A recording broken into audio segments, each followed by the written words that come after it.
मलकानी शरीफ वेझो प्राण घारो आबपाशी खाते लाइ सोनी झिरकी बणिजी वियो। हिकु महीने में 3 भेरा बंदि कयल घारो ॿीहर खुली वियो। SS न्यूज़ जे रिपोर्टर आज़ाद रिबारी मूजिबि आबपाशी खातो हिकु महीने खां हलंदड़ MMD प्राण हथरादो ॾिनल घारे खे बंदि करण में नाकाम थी वियो।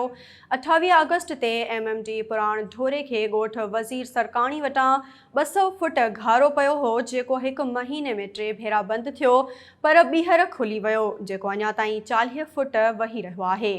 घारे जे पाणी चेन यूसन समेत मलकानी शरीफ ऐं समन सरकार जा सवे ॻोठ ॿोड़े कच्चा घर केराए तबाह करे छॾिया आहिनि। इलाइक़ो समंड जो ॾेख ॾेई रहियो आहे। इलाइक़े वासियुनि जे मुसलसल एहतजाजनि, धरणनि ऐं शटरबंद हड़तालुनि जे बावजूदि घारो बंदि न थी सघियो।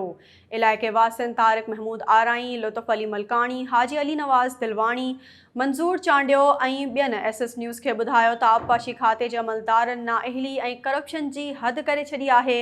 उन खे कमाई ऐं करप्शन जो ज़रियो ठाहे छॾियो आहे।